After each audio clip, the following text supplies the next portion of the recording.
One आप लोग का बहुत बहुत स्वागत है आपके अपने यूट्यूब चैनल स्टडी पॉइंट रहा में। तो गाइज मैं आप सभी स्टूडेंट के लिए लेकर आई हूँ रेलवे एनटीपीसी 2025 का जीके जीएस के 18 जून की सभी शिफ्टों का हम पूरी तरीके से एनालाइज करेंगे और एक एक चीज को देखेंगे। ठीक है, तो यहाँ पे सबसे ज्यादा अगर मैं 5 जून से लेकर 18 जून की अगर मैं बात करूँ तो अब तक अगर सबसे ज्यादा देखने को मिला है तो वो करेंट अफेयर ही देखने को मिला है। ठीक है ना, तो आप लोग ये इस चीज पे ध्यान रखिएगा। उसके बाद अगर मैं बात करूँ तो कंप्यूटर से देखने को मिल रहा है। इसके बाद हिस्ट्री, किसी तारीख को जो है हिस्ट्री का, अगर मैं शिफ्ट के अकॉर्डिंग बात नहीं कर रही हूँ, डेट के अकॉर्डिंग बात कर रही हूँ, तो कभी मिडाइवल का पूछा गया है, कभी एंशियंट का, कभी मॉडर्न का, तो हिस्ट्री आपको याद रखना है। ठीक है ना, इसके अलावा स्टैटिक के प्रश्न रहते हैं। ठीक है ना, तो यहाँ से जो है प्रश्न सब में रहते हैं, ज्योग्राफी के प्रश्न रहते हैं। तो ये सारे सब्जेक्ट बहुत ज्यादा इंपॉर्टेंट है। इतने सारे 5 से लेकर के 18 तारीख की अगर मैं बात करूँ तो यहाँ से सबसे ज्यादा जो प्रश्न देखने को मिला जीके जीएस में वो इन्हीं सारी चीजों से मिला है। ठीक है, तो चलिए बिना देर किए स्टार्ट करते हैं और अपने पहले क्वेश्चन की तरफ बढ़ते हैं। तो आज का हमारा पहला प्रश्न है, क्वेश्चन नंबर 1 है। क्वेश्चन नंबर 1 हमसे कह रहा है कि 2025 में भारत के मुख्य न्यायाधीश कौन बने। तो आपको बताना है कि जो नए मुख्य न्यायाधीश है 2025 में वो कौन बने। तो इसका करेक्ट आंसर हो जाएगा ऑप्शन बी। ऑप्शन बी हमारा करेक्ट आंसर हो जाएगा। न्यायमूर्ति भूषण रामकृष्ण गवई जो है ये 2025 के नए मुख्य न्यायाधीश बने हैं। इसके अलावा अगर मैं बात करूँ, ये जो न्यायाधीश बने हैं ये 52वें मुख्य न्यायाधीश बने। ठीक है ना, 52वें मुख्य न्यायाधीश बने हैं। मुख्य न्यायाधीश बने। ठीक है, उसके बाद अगर हम बात करेंगे कि ये जो है अपने पद पर पदमुक्त कब हुए थे, यानी कि इनकी नियुक्ति कब हुई थी। तो इनकी नियुक्ति हुई थी, कैसे देखिएगा, 13 मई 2025 को। 13 मई 2025 को जो है ये पदमुक्त हुए थे और इनका काल जो रहेगा वो रहेगा 23 नवंबर 2025 तक। ठीक है ना, 23 नवंबर 2025 तक ये अपने पद पर रहेंगे। उसके अलावा अगर मैं बात करूँ तो ये आपको ध्यान रखना है कि इसमें जो है आपको याद रखना है कि इनसे पहले कौन थे गाइस। तो याद रखिएगा इन्होंने किसका स्थान लिया, तो न्यायमूर्ति संजय खन्ना का। ठीक है ना, 51वें मुख्य न्यायाधीश कौन थे गाइस। 51वें मुख्य न्यायाधीश। तो प्रश्न पूछा जाता है कि यहाँ पे जो है इन्होंने जो है किनका स्थान लिया था, तो ये भी प्रश्न रहता है। तो याद रखिएगा 51वें मुख्य न्यायाधीश थे आपके जो है न्यायमूर्ति संजय खन्ना। न्यायमूर्ति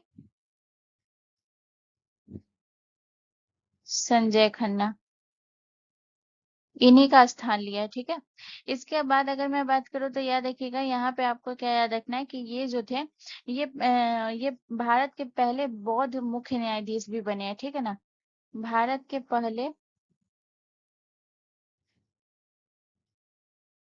भारत के पहले बौद्ध मुख्य न्यायाधीश बने हैं।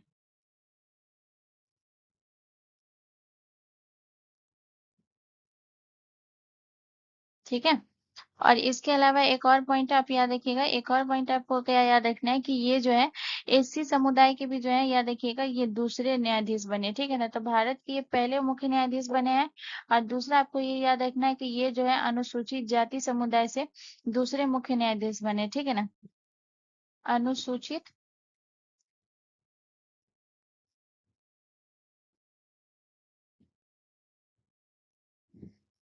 अनुसूचित जाति समुदाय के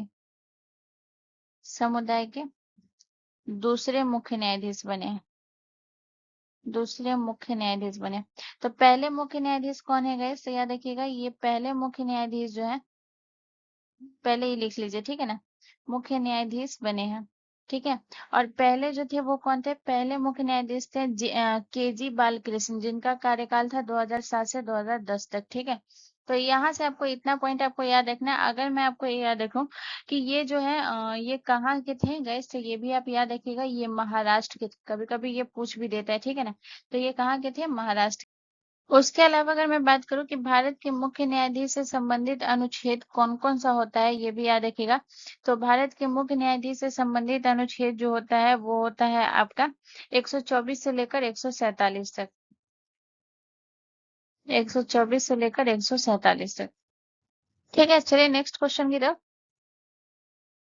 अगला क्वेश्चन हमारा क्वेश्चन नंबर 2 है गाइस। क्वेश्चन नंबर 2 हमसे कह रहा है कि 2025 में international big cat alliance IBC का अध्यक्ष किसे चुना गया?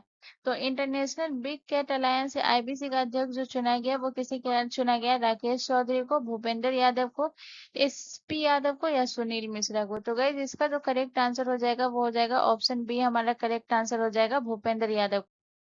तो भूपेंद्र यादव को जो है ये अध्यक्ष चुना गया, ये तो ठीक है। और याद रखिएगा इसमें जो है एसपी यादव को महानिदेशक चुना गया, महानिदेशक। ठीक है।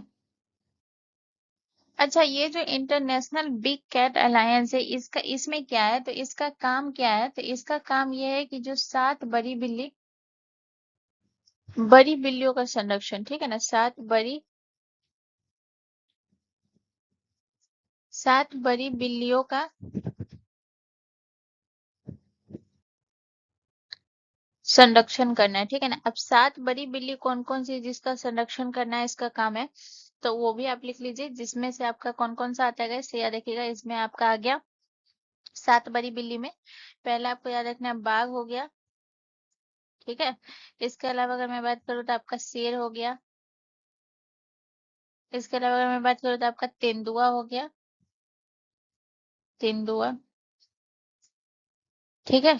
इसके अलावा अगर मैं बात करूँ तो आपका प्यूमा हो गया, जगुआर हो गया, जगुआर, ठीक है। इसके अलावा अगर मैं बात करूँ तो चीता हो गया। तो टोटल कितना हुआ? बाघ, शेर, तेंदुआ, प्यूमा, जगुआर, चीता, 6 हुआ। और एक और आपका हो गया हिम तेंदुआ, हिम तेंदुआ। तो इनका जो है वैश्विक स्तर पर जो है इसका बढ़ावा करना, ठीक है ना, तेंदुआ। और इसमें अगर मैं बात करूँ तो यहाँ पे आपको एक चीज और याद रखना है कि भारत में जो है इसमें से 7 बड़ी बिल्लियों में 2 चीज नहीं पाया जाता है, ठीक है ना। भारत में प्यूमा, भारत में प्यूमा और जगुआर नहीं पाए जाते हैं, ठीक है ना, नहीं पाए जाते हैं। तो यहाँ पे इतना पॉइंट आपका हो गया। इसके अलावा अगर मैं बात करूँ तो आपका जो है इंटरनेशनल बिग कैट अलायंस जो है इसके बारे में हम बात करेंगे कि इसमें जो है अब ये इसके बारे में कि इसकी स्थापना कब हुई थी। तो इसकी स्थापना हुई थी गाइस, याद रखिएगा, इसकी स्थापना हुई थी 9 अप्रैल 2023 को, ठीक है ना। इसकी स्थापना कब हुई थी? 9 अप्रैल 2023 को इसकी स्थापना हुई थी। और उसके अलावा अगर मैं बात करूँ तो इसमें जो है जो प्रधानमंत्री नरेंद्र मोदी थे, इसमें जो प्रोजेक्ट टाइगर की जो 25वीं वर्षगांठ पर जो है इसे लॉन्च किया था, ठीक है ना। तो ये भी याद रखिएगा कि इसे जो लॉन्च कब किया था, तो याद रखिएगा प्रधानमंत्री ने, प्रधानमंत्री, अब यह स्थापना 9 अप्रैल 2023 को था, तो प्रधानमंत्री आपके 2023 में कौन थे? नरेंद्र मोदी। तो याद रखिएगा प्रधानमंत्री ने प्रोजेक्ट प्रोजेक्ट टाइगर की 50वीं वर्षगांठ पे, ठीक है ना, 50वीं वर्षगांठ पे इसे लॉन्च किया था। तो ये भी पूछा जाता है, ठीक है ना, तो ये भी आपको याद रखना है, 50वीं वर्षगांठ पर लॉन्च किया था, ठीक है। उसके अलावा अगर मैं बात करूँ तो यहाँ पे आपको और क्या याद रखना है? और याद रखना है कि इसकी जो है पहली बैठक कहाँ आयोजित हुई थी? पहली बैठक, तो इसकी पहली बैठक जो आयोजित हुई थी वो नई दिल्ली में, ठीक है। तो इतना पॉइंट आपको याद रखना है। चलिए नेक्स्ट क्वेश्चन की तरफ।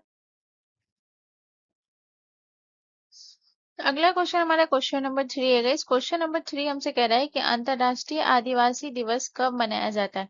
तो अंतर्राष्ट्रीय आदिवासी दिवस कब मनाया जाता है? 9 अगस्त को, 24 अक्टूबर को, 4 फरवरी को या 23 दिसंबर को? तो गाइस इसका जो करेक्ट आंसर होगा वो हो जाएगा ऑप्शन ए, हमारा करेक्ट आंसर आ जाएगा। 9 अगस्त को जो है आदिवासी दिवस मनाया जाता है।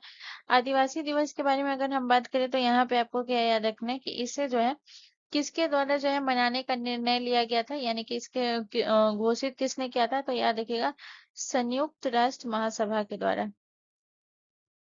संयुक्त राष्ट्र महासभा के द्वारा, ठीक है। और महासभा के द्वारा जो है ये घोषित किया गया था, मनाने का निर्णय लिया गया था, तो कब गए, तो 1994 में, ठीक है। उसके बाद आपको याद रखना है कि अंतर्राष्ट्रीय आदिवासी दिवस जो मनाया गया था 9 अगस्त, तो इसमें 2024 की थीम क्या थी? 2024 की थीम, तो इसमें तो आपको याद रखना है कि 2024 की थीम थी शैक्षिक अलगाव और प्रारंभिक संपर्क में आदिवासी लोगों की अधिकारों की रक्षा, ठीक है ना। ये 2024 की थीम थी,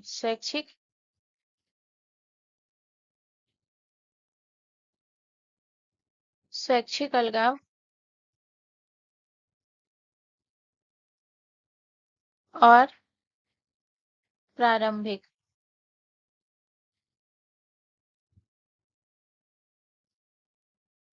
यहाँ पे गलत हो गया, सही से लिख लीजिएगा। शैक्षिक अलगाव और प्रारंभिक संपर्क में, संपर्क में 24 की थीम याद रखिएगा, ठीक है ना। आदिवासी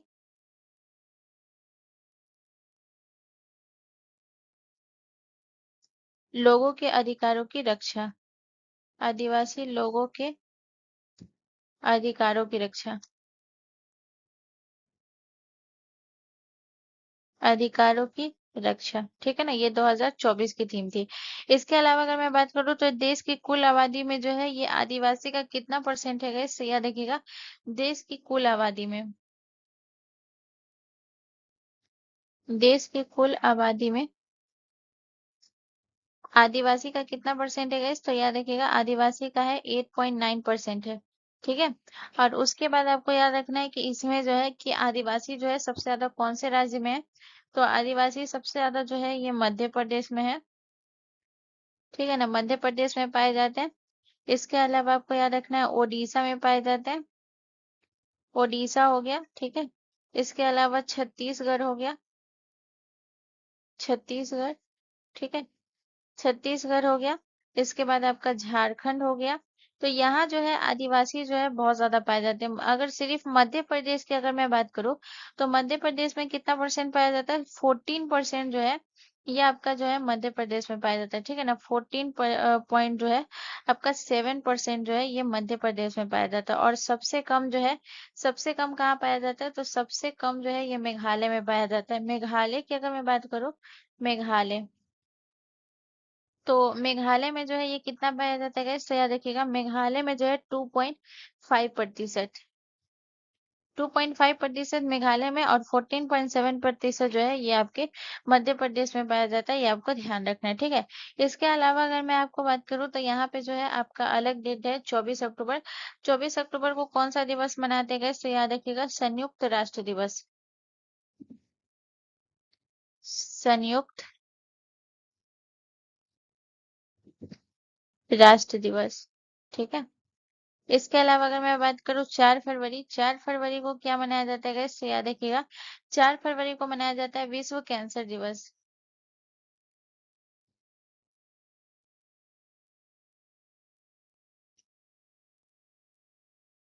ठीक है।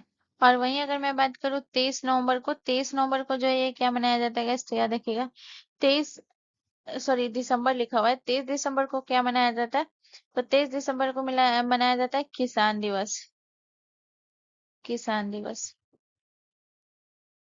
ठीक है। चलिए नेक्स्ट क्वेश्चन की तरफ।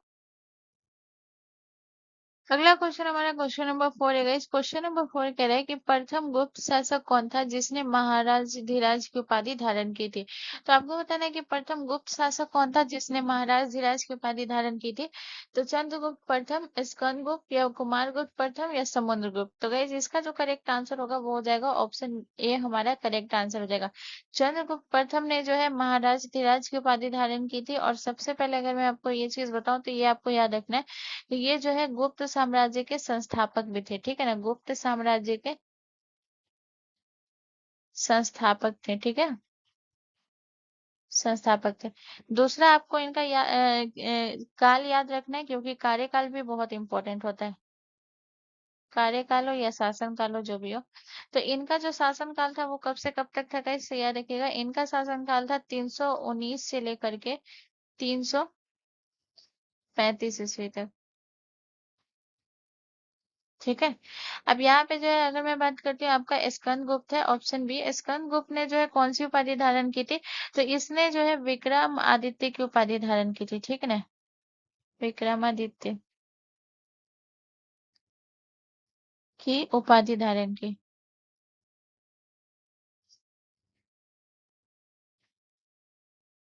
ठीक है। और इनका जो शासनकाल था वो कब से कब तक था गाइस? तो स्कंदगुप्त का शासनकाल था 455 से लेकर 467 ईसा पूर्व, 467 ईसा। ठीक है। तो इनका शासनकाल था। उसके बाद अगर मैं नेक्स्ट बात करती हूँ, नेक्स्ट आपको कौन सा है? कुमारगुप्त प्रथम। कुमारगुप्त प्रथम ने जो है कौन सी उपाधि धारण की थी? महेंद्रादित्य की उपाधि धारण की थी। महेंद्र महेंद्रादित्य की उपाधि धारण की। ठीक है। और इनका जो शासन था वो कब से कब तक था गाइस? तो याद रखिएगा, इनका जो शासन था 415 से लेकर 455, 415 से लेकर के 455 तक जो है इनका शासनकाल था। इसके बाद जो है समुद्रगुप्त है। समुद्रगुप्त को जो है क्या कहा जाता था? भारत का नेपोलियन कहा जाता था। ठीक है ना, भारत का नेपोलियन,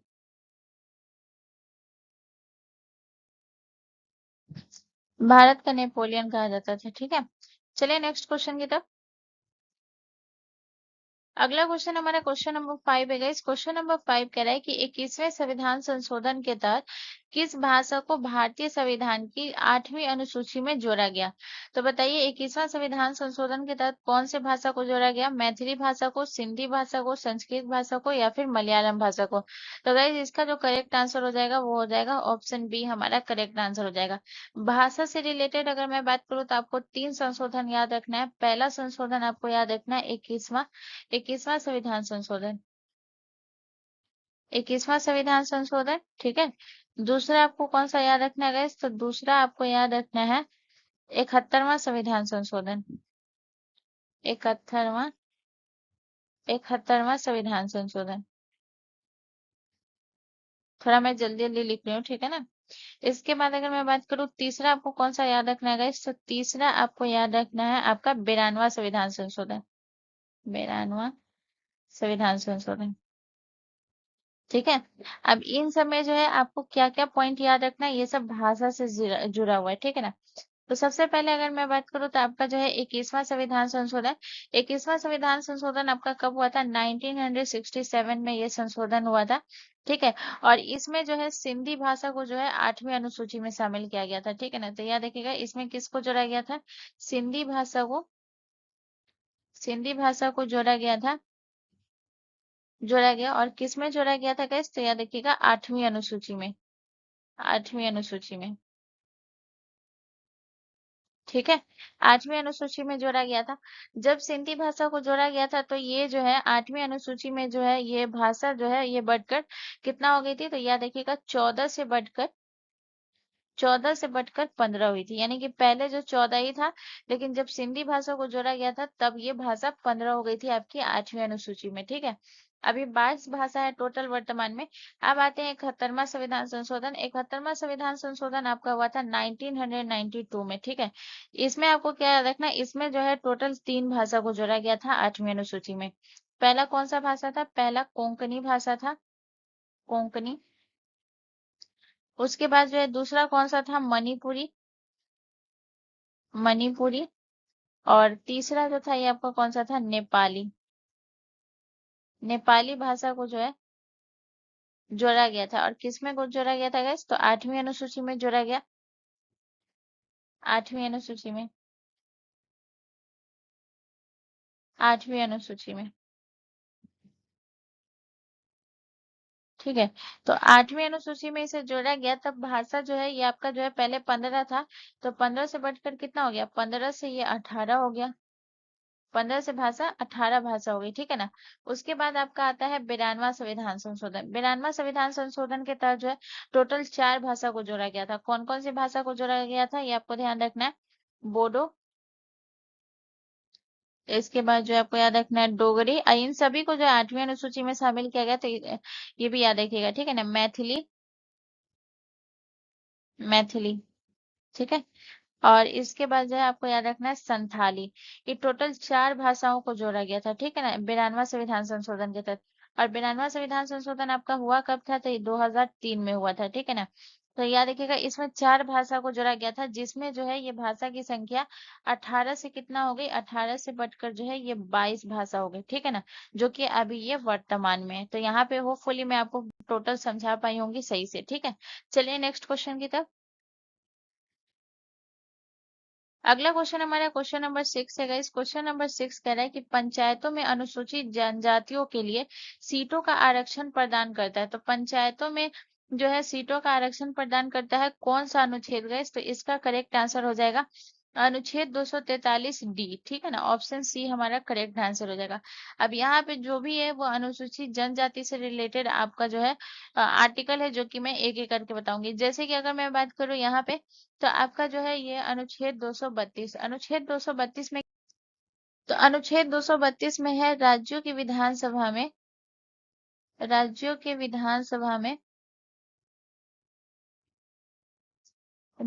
में ये जो है आपका राज्यों की विधानसभा में अनुसूचित जनजातियों के लिए सीटों का आरक्षण, ठीक है ना। अनुसूचित जनजाति के लिए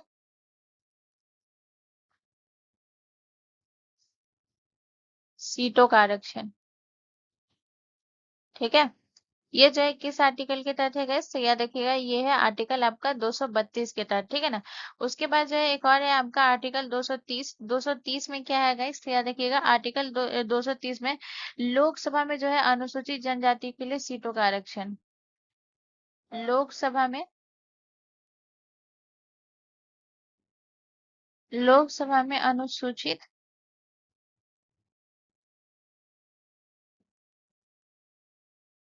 जनजाति के लिए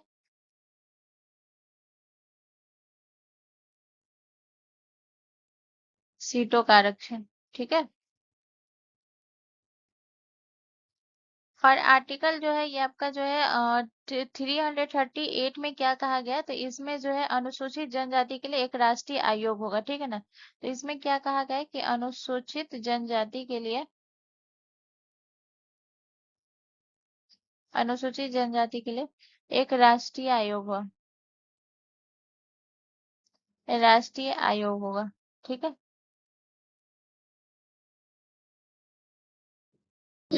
एक और आर्टिकल है जो बहुत ज्यादा इंपॉर्टेंट है, याद रखिएगा अनुच्छेद, अनुच्छेद 342। तो अनुच्छेद 342 में क्या है, सही देखिएगा अनुच्छेद 342 जो है यह अनुसूचित जनजातियों की अधिसूचना से संबंधित है, ठीक है ना। अनुसूचित, अनुसूचित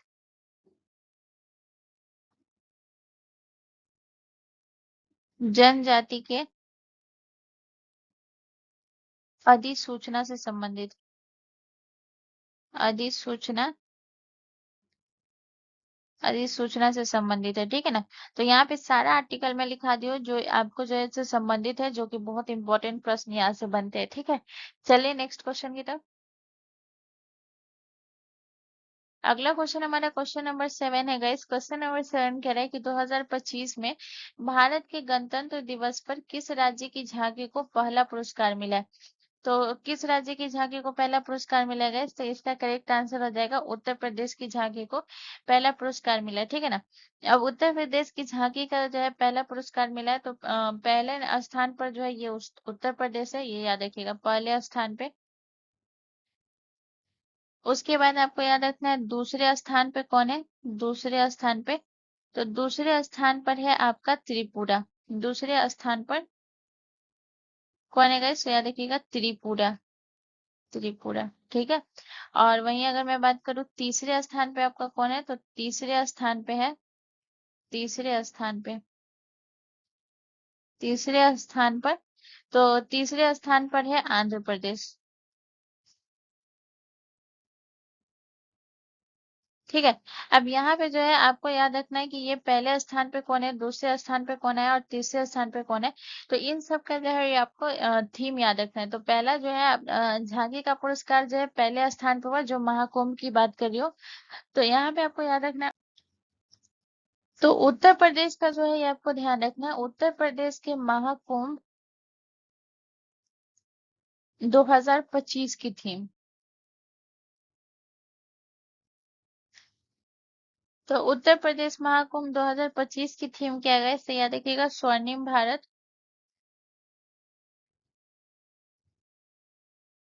स्वर्णिम भारत, विरासत और विकास, विरासत, विरासत और विकास। ठीक है।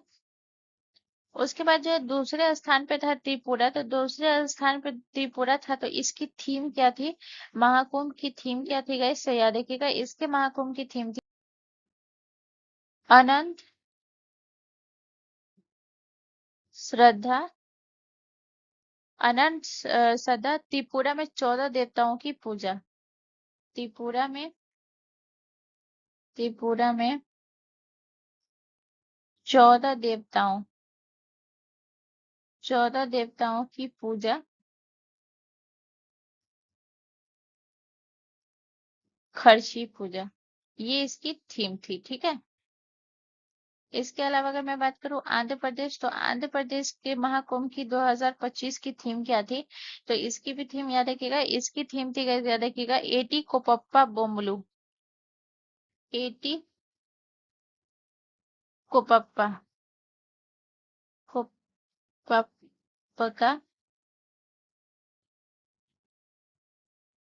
बोम्बलू। ठीक है ना। इसमें क्या था, इसमें था कि ये था आपका एटी कोपप्पा बमलू, यानी कि आपका क्या था, जो है पर्यावरण,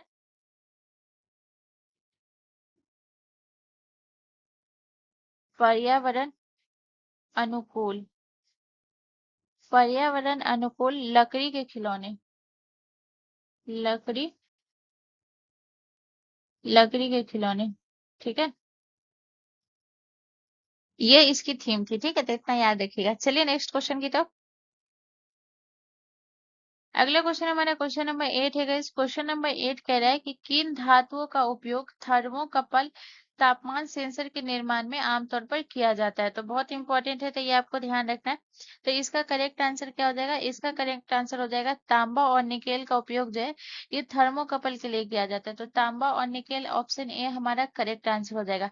अब थर्मोकपल की अगर मैं बात करूँ, तो जो तांबा का है वो तांबा का कितना परसेंट किया जाता है ये भी याद रखिएगा। तांबा की अगर मैं बात करूँ, तो तांबा का जो है 55% उपयोग किया जाता है, और वहीं अगर मैं निकेल की बात करूं तो निकेल का 45%,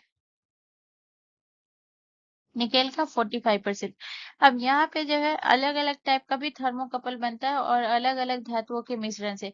जैसे कि यहाँ पे अगर मैं आपको बताऊं कि एक होता है आपका, कौन सा होता है, एक होता है टी, टी टाइप, ठीक है ना, T type thermocouple, T type thermocouple. तो टी टाइप थर्मोकपल जो है कौन सी दो धातुओं के मिश्रण से मिलेगा, तो ये तांबा और कांस्य के, ठीक है ना, तांबा, तांबा और कांस्य के मिश्रण से मिलेगा, बनेगा। ठीक है। इसके अलावा एक और होता है दूसरा, अगर मैं बात करूँ दूसरा आपका कौन सा होता है, दूसरा आपका होता है जे टाइप, जे टाइप थर्मोकपल। तो जे टाइप थर्मोकपल जो बनता है ये कौन से दो धातुओं के मिश्रण से बनता है, लौह और कांस्य के मिश्रण से बनता है, लौह और कांस्य के मिश्रण से। ठीक है। एक उसके बाद जो है एक आपका टी टाइप हो गया, जे टाइप हो गया।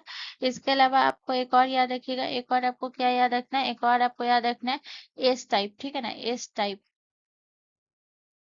S type thermocouple. तो एस टाइप थर्मोकपल जो है ये कौन से दो धातुओं के मिश्रण से बनता है गैस, तो प्लेटिनम और रेडियम से, प्लेटिनम और रेडियम से। ठीक है। तो अगर आपसे सीधे थर्मोकपल के बारे में पूछे तो लोहा और निकल से, लेकिन वहीं अगर आपसे टाइप पूछ दे, जे टाइप, टी टाइप और एस टाइप, तो ये आपको याद रखना है कि कौन से दो धातुओं के मिश्रण से बनता है। ठीक है। चलिए नेक्स्ट क्वेश्चन की तरफ। अगला क्वेश्चन हमारा क्वेश्चन नंबर 9 है गाइस। क्वेश्चन नंबर 9 कह रहा है कि रैम यानी कि रैंडम एक्सेस मेमोरी का आवंटन और निष्कासन कौन करता है? तो इसका आवंटन और निष्कासन करता है आपका जो है मेमोरी मैनेजमेंट यूनिट करता है। ऑप्शन ए हमारा करेक्ट आंसर हो जाएगा, ठीक है ना।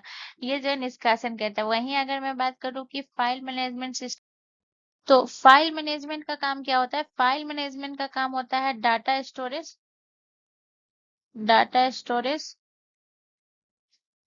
डाटा स्टोरेज हो गया। उसके बाद जो है फाइल, फाइल संरचना, डाटा स्टोरेज, फाइल संरचना और एक्सेस कंट्रोल को नियंत्रित करता है। एक्सेस, एक्सेस कंट्रोल को नियंत्रित करता है, ठीक है।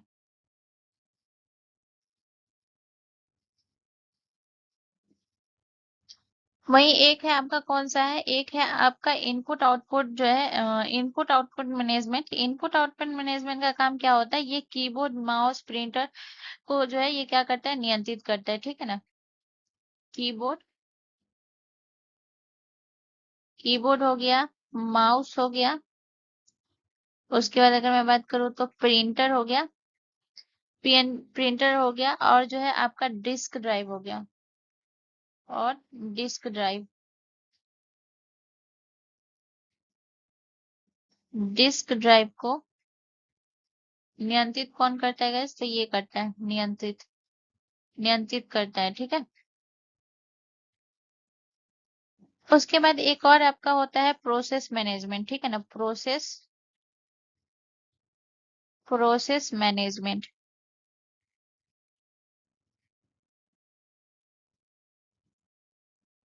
प्रोसेस मैनेजमेंट, प्रोसेस मैनेजमेंट का काम क्या होता है गाइस? तो ये भी आप याद रखिएगा। ये जो है सीपीयू में चलने वाला जो प्रोसेस होता है उसको, प्रोसेस को नियंत्रित करता है, ठीक है ना। तो याद रखिएगा सीपीयू में, सीपीयू में चलने वाले प्रोसेस को नियंत्रित करता है, ठीक है ना। प्रोसेस, प्रोसेस को नियंत्रित करता है। तो यहाँ पे आपको याद रखना है कि किसका कौन सा काम होता है, ये आपको याद रखना है, ठीक है ना। चलिए नेक्स्ट क्वेश्चन की तरफ। अगला क्वेश्चन हमारा क्वेश्चन नंबर 10 है गाइस। क्वेश्चन नंबर 10 कह रहा है कि हेमवती और अमरावती किस नदी की सहायक नदी है? तो बहुत इंपॉर्टेंट है, बताइए हेमवती और अमरावती जो है ये कौन सी नदी की सहायक है?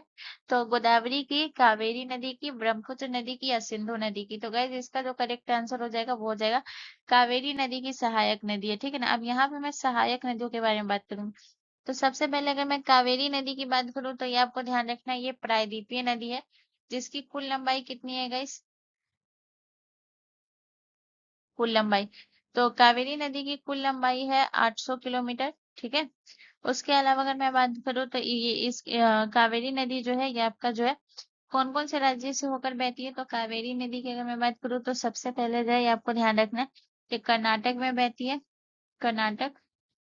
उसके बाद जो है आपको याद रखना है तमिलनाडु में जाती है, तमिलनाडु।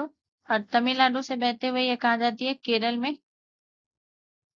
और केरल से बहते हुए पदुचेरी, और पदुचेरी से बहते हुए बंगाल की खाड़ी में,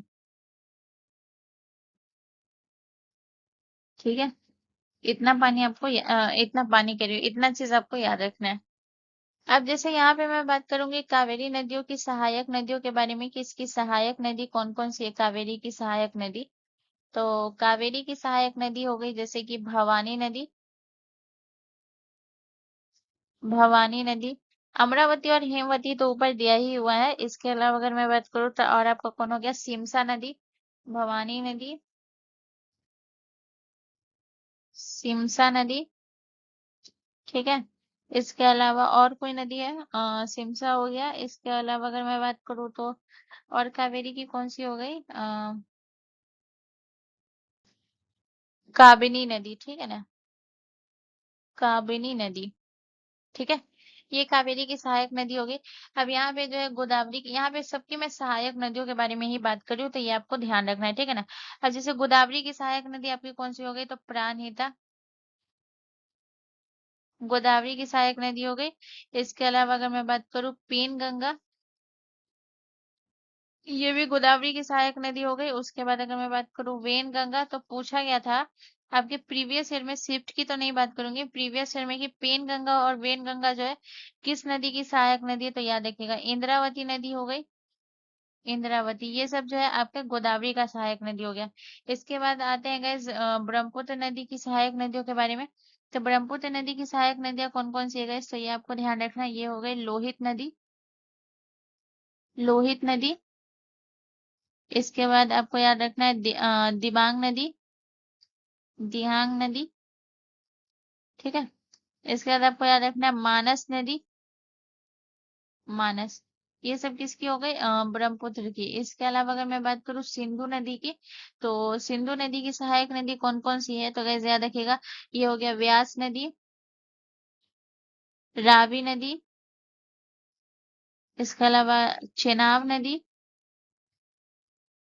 इसके अलावा अगर मैं बात करूँ तो आपका हो गया झेलम नदी। ये सब सिंधु की सहायक नदी है, ठीक है ना। इसके अलावा आपका जो है सतलज नदी हो गया, सतलज नदी। ठीक है। ये सब सिंधु की सहायक नदी होगी। अब यहीं पे अगर मैं बात करूं, ये जो है ये सहायक नदी जो है ये आपकी कावेरी की सहायक नदी है, ठीक है। ये कावेरी की सहायक नदी। अब यहाँ पे एक चीज मैं और पूछती हूँ, जैसे कि आपसे मैं पूछ रही हूँ, आपको याद रखना है गंगा की सहायक नदी, बहुत इंपॉर्टेंट है, याद रखिएगा, गंगा, गंगा की सहायक नदी। तो गंगा की सहायक नदी कौन कौन सी है, ये भी पूछा जाता है एग्जाम में, इसलिए मैं इसको लिखा देती हूँ इस नदी के बारे में। तो गंगा की सहायक नदी, गंगा की सबसे बड़ी सहायक नदी है जो कि है यमुना। ठीक है।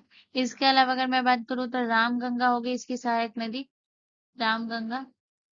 ठीक है। इसके अलावा जो है इसका गंडक नदी हो गया, गंडक। कोसी नदी हो गया। इसके अलावा अगर बात करें तो सोन नदी हो गया, ठीक है ना। इसके अलावा अगर बात करें तो गोमती नदी हो गया, ये सब गंगा की सहायक नदी है, ठीक है ना। तो ये भी याद रखिएगा, तो ये भी बहुत इंपॉर्टेंट हो जाता है, ठीक है। चलिए नेक्स्ट क्वेश्चन की तरफ। अगला क्वेश्चन हमारा क्वेश्चन नंबर 11 है गाइस। क्वेश्चन नंबर 11 कह रहा है कि बैक्टीरिया और अर्किया इनमें से कौन सी कोशिका पाई जाती है। तो बैक्टीरिया और आर्किया में कौन सी कोशिका पाई जाती है गाइस, तो ये आपको ध्यान रखना है, इसमें प्रोकैरियोटिक पाया जाता है, तो ऑप्शन बी हमारा करेक्ट आंसर हो जाएगा। बैक्टीरिया और आर्किया की अगर बात करें तो सिर्फ प्रोकैरियोटिक, प्रोकैरियोटिक कोशिका के बारे में भी कुछ याद रखिएगा। तो प्रोकैरियोटिक कोशिका जो होती है इसमें केंद्रक नहीं पाए जाते, ये आपको ध्यान रखना है, ठीक है ना। बहुत इंपॉर्टेंट पॉइंट है, याद रखिएगा, केंद्रक नहीं पाया जाता है।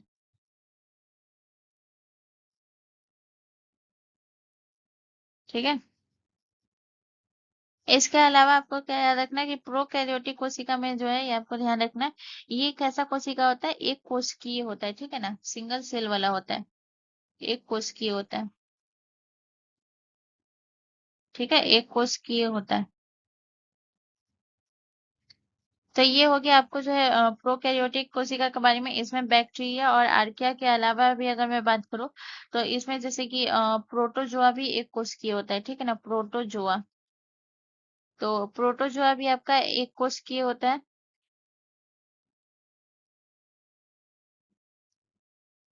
और प्रोटोजोआ में आपका कौन कौन सा शामिल हो जाता है, तो प्रोटोजोआ के अंदर आपका आ जाएगा अमीबा, अमीबा आ जाएगा। इसके बाद अगर मैं बात करूँ तो युगलीना आ जाएगा प्रोटोजोआ के अंदर, युगलीना। और इसके बाद अगर मैं बात करूँ तो पैरामीशियम, पैरामीशियम। ठीक है। तो ये इतना पॉइंट याद रखिएगा।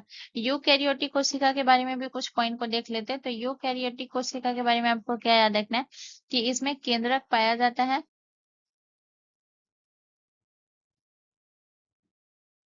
ठीक है। इसके अलावा आपको याद रखना है कि यूकैरियोटिक कोशिका जो है एक कोशिकीय भी हो सकता है और बहुकोशिकीय भी हो सकता है। एक कोशिकीय, एक कोशिकीय और बहुकोशिकीय, यानी मल्टी मल्टी सेलुलर वाला भी हो सकता है, ठीक है ना। तो बहुकोशिकीय,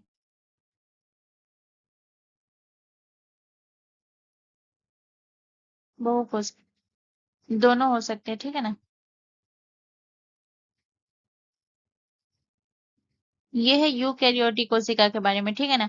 और यूकैरियोटिक कोशिका में जैसे कि आपका जो है प्लांट हो गया, एनिमल हो गया, ये सब में जो है कौन सी कोशिका पाई जाती है, तो याद रखिएगा इस सब में जो है आपका यूकैरियोटिक कोशिका पाया जाता है, ठीक है। चलिए नेक्स्ट क्वेश्चन की तरफ। अगला क्वेश्चन हमारा क्वेश्चन नंबर 12 है। इस क्वेश्चन नंबर 12 कह रहा है कि किस वैज्ञानिक ने परमाणु मॉडल में इलेक्ट्रॉनों को विशेष कक्षाओं में बताया है। तो बताइए कि आपको किसने बताया। तो गैस इसका जो करेक्ट आंसर होगा वो क्या होगा, रदरफोर्ड, बोहर, डाल्टन या थॉमस। तो गैस नील्स बोहर ने बताया था, ठीक है। नील्स बोहर ने बताया था, ये आपको ध्यान रखना है। इन्होंने जो है याद रखिएगा, इन्होंने कौन सा मॉडल दिया था, इन्होंने जो है बोहर का परमाणु मॉडल, बोहर का परमाणु, बोहर का परमाणु मॉडल। और बोहर का परमाणु मॉडल इन्होंने कब दिया था, 1913 में। जिसमें इन्होंने क्या कहा था, इन्होंने कहा था कि जो इलेक्ट्रॉन है ये जो निश्चित कक्षाओं में जो है ये घूमते हैं, इनका कहना यही था, ठीक है ना। यानी कि जो है परमाणु मॉडल में इलेक्ट्रॉन को विशेष कक्षाओं में बताया, ये किसने बताया, बोहर ने। इनका कहना क्या था ये आपको नोट करना है। इनका कहना था कि इलेक्ट्रॉन जो है,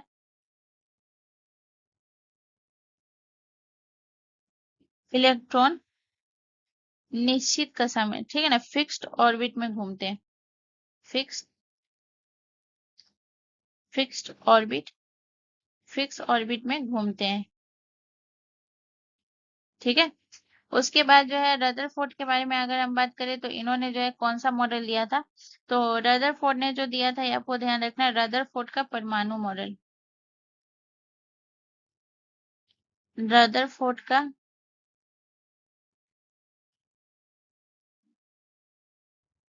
परमाणु मॉडल। तो रदरफोर्ड का परमाणु मॉडल जो है ये कब दिया गया था गैस, तो याद रखिएगा ये दिया गया था 1911 में, ठीक है। 1911 में, जिसमें इन्होंने क्या किया था, इन्होंने जो है नाभिक की खोज की थी, ठीक है ना। इनका मॉडल में जो याद रखिएगा, इनका मॉडल किस लिए प्रसिद्ध है, नाभिक की खोज के लिए, नाभिक की खोज के लिए।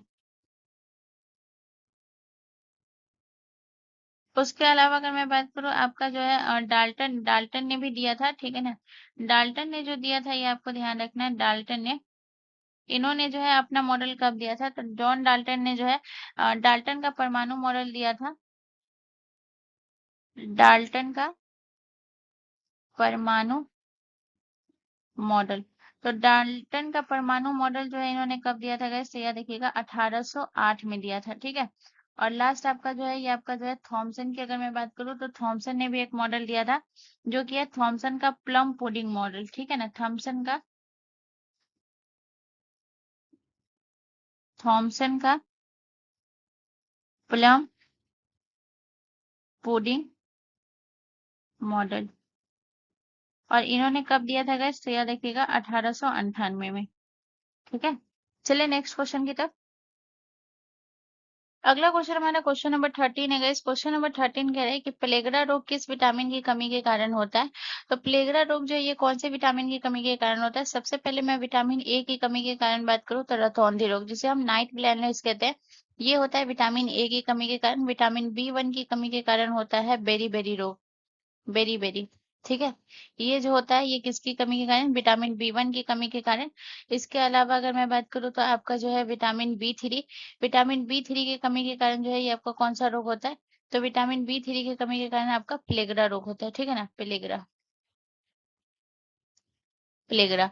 और वहीं अगर मैं बात करूँ विटामिन C की कमी के कारण तो स्कर्वी रोग होता है, ठीक है। तो यहाँ पे प्रश्न आपसे पूछा गया कि प्लेगरा रोग किस विटामिन की कमी के कारण होता है, तो ऑप्शन सी हमारा करेक्ट आंसर हो जाएगा, विटामिन B3 की कमी के कारण। प्लेगरा रोग जब होता है तो इसका जो है क्या क्या जो है कुछ सिम्टम्स होते हैं, जैसे कि थकान और कमजोरी, थकान और कमजोरी होना, ठीक है। इसके अलावा अगर मैं बात करूँ तो दस्त होना। इसके अलावा अगर मैं बात करूँ तो और प्लेगरा रोग की और क्या साइड इफेक्ट है, तो त्वचा पर चकत्ते होना, ठीक है ना, त्वचा पर चकत्ते होना। और जैसे यहाँ पे मैं आपको कुछ विटामिन लिखाऊंगी और उससे कमी होने वाले रोग, जैसे कि अगर मैं बात करूँ विटामिन डी, विटामिन डी हो गया, ठीक है। उसके बाद जो है आपका विटामिन विटामिन ई हो गया, विटामिन के हो गया, ठीक है। तो विटामिन डी की कमी के कारण जो है दो रोग होता है। पहला रिकेटस, रिकेटस। तो रिकेटस रोग जो होता है ये किस में होता है guys? तो रिकेटस रोग होता है बच्चों में, ठीक है। और वहीं अगर मैं बात करूँ एक और रोग होता है, वो कौन सा रोग होता है? एक और होता है आपका ऑस्टियोमलेशिया, ठीक है ना। Osteo osteomalacia. तो ये जो रोग होता है ये किस में होता है? ये जो रोग होता है ये वयस्क में होता है, ठीक है। विटामिन ई की कमी के कारण क्या होता है? विटामिन ई की कमी के कारण होता है प्रजनन में समस्या होती है, ठीक है। और विटामिन के की कमी के कारण क्या होता है? रक्त का थक्का नहीं बन पाता है, रक्त का थक्का नहीं बनता है, ठीक है। तो इतना पॉइंट आपको याद रखना है। चलिए नेक्स्ट क्वेश्चन की तरफ। अगला क्वेश्चन हमारा क्वेश्चन नंबर 14 है गाइस। क्वेश्चन नंबर 14 कह रहा है कि भाषाई अल्पसंख्यकों के लिए विशेष अधिकार किस अनुच्छेद में वर्णित है? बहुत इंपॉर्टेंट पॉइंट है। तो बताइए भाषाई अल्पसंख्यकों के लिए जो है विशेष अधिकार जो है ये किसमें है गाइस? तो इसका जो करेक्ट आंसर हो जाएगा वो हो जाएगा आपका अनुच्छेद 350 बी में, ठीक है ना। ऑप्शन ए हमारा करेक्ट आंसर हो जाएगा। वहीं अगर मैं बात करूं अनुच्छेद 343 की, तो अनुच्छेद 343 में जो है ये संघ की राजभाषा हिंदी होगी, इसी आर्टिकल में निहित है, ठीक है ना। संघ की राजभाषा हिंदी होगी, ठीक है। इसके अलावा अगर मैं बात करूं आर्टिकल जो है आपका 344, 344 में क्या है कि राजभाषा आयोग की स्थापना होगी किस आर्टिकल के तहत? तो आर्टिकल 344 के तहत, ठीक है ना। राजभाषा आयोग की स्थापना, ठीक है। और वहीं अगर मैं बात करूं अनुच्छेद 345, तो अनुच्छेद 345 में क्या है? राज्यों को जो है अपनी भाषा चुनने का अधिकार होगा, ठीक है ना। राज्यों को अपनी भाषा चुनने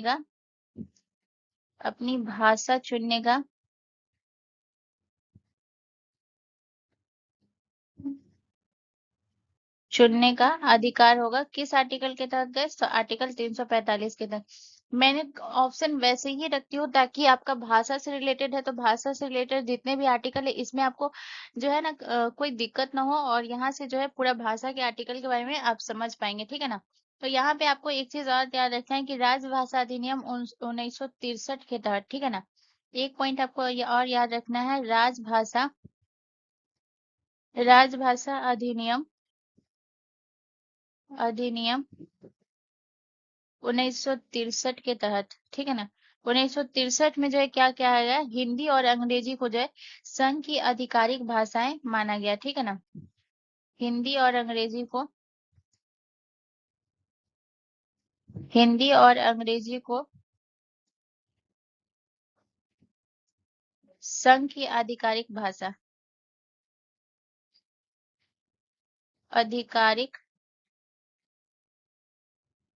माना गया किस अधिनियम के तहत? तो ये भी आपको याद रखना है, राजभाषा अधिनियम 1963 के तहत, ठीक है ना। ये भी याद रखिएगा, ठीक है। चलिए नेक्स्ट क्वेश्चन की तरफ। अगला क्वेश्चन हमारा क्वेश्चन नंबर 15 है गाइस। क्वेश्चन नंबर 15 कह रहा है कि डीएनए में पाए जाने वाले नाइट्रोजन बेस कौन कौन से हैं? तो सबसे पहले आपको ये याद रखना है कि डीएनए में नाइट्रोजन बेस 4 नाइट्रोजन बेस पाए जाते हैं, 4 नाइट्रोजन बेस पाए जाते हैं। तो डीएनए में 4 नाइट्रोजन बेस पाए जाते हैं। तो कौन कौन से नाइट्रोजन बेस पाए जाते हैं इसे भी आप याद रखिएगा। तो 4 नाइट्रोजन बेस पाए जाते हैं। पहला आपका कौन सा हो गया? पहला आपका हो गया गाइस एडेनिन, एडेनिन, ठीक है। उसके बाद जो है दूसरा आपका कौन सा पाया जाता है? Thymine, thymine. उसके बाद तीसरा आपको कौन सा पाया जाता है गाइस? गुआनिन,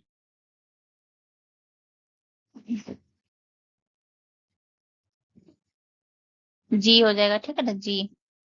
उसके बाद अगर मैं बात करूं आपका चौथा कौन सा है गाइस? तो चौथा है साइटोसिन। साइटोसिन। तो साइटोसिन आपका कौन सा हो जाएगा गाइस? तो साइटोसिन आपका सी हो जाएगा। तो आप ऑप्शन में यहाँ से आप देख सकते हैं, ठीक है ना। यहाँ पे आपको क्लियरली नहीं दिख रहा है तो इसको मैं इरेज कर देती हूँ। ये हो गया आपका जी लिखा हुआ है, ठीक है ना। तो ATGC, ये 4 नाइट्रोजन बेस पाए जाते हैं, ठीक है ना। तो ATGC किस में है? तो ये है ऑप्शन बी। ऑप्शन बी में है आपका, ठीक है ना। ऑप्शन बी आपका करेक्ट हो जाएगा, ठीक है। उसके बाद आपको सबसे इम्पोर्टेंट क्या याद रखना है गाइस, कि जो आपका एडेनिन और थाइमिन जो होता है, ये दोनों जो होता है, ये क्या होता है? दो हाइड्रोजन बॉन्ड से जुड़े जुड़े होते हैं, ठीक है ना। दो हाइड्रोजन बॉन्ड, दो हाइड्रोजन बॉन्ड से जुड़े होते हैं, ठीक है। और जुड़े होते हैं। और जो है ये आपका जो है, आपका ये जो है आपका कौन सा है? गुआनिन और साइटोसिन जो है, ये 3 हाइड्रोजन बॉन्ड से जुड़े होते हैं। 3 हाइड्रोजन बॉन्ड बॉन्ड से जुड़े होते हैं। बाकी अगर मैं बात करूं डीएनए का फुल फॉर्म, तो आप सभी को पता ही होगा, डीऑक्सी राइबो न्यूक्लिक एसिड, ठीक है ना। उसके बाद जो है एक चीज और याद रखिए, डीएनए की खोज के बारे में बात करेंगे तो डीएनए की खोज जो है ये कब हुई थी गाइस? तो याद रखिएगा, डीएनए का खोज हुआ था 1953 में, इसकी खोज हुई थी। और डीएनए की खोज जो है ये किसने की थी? जेम्स वाटसन ने। जेम्स वाटसन ने। और जो है एक और नाम याद रखिएगा, और फ्रांसिस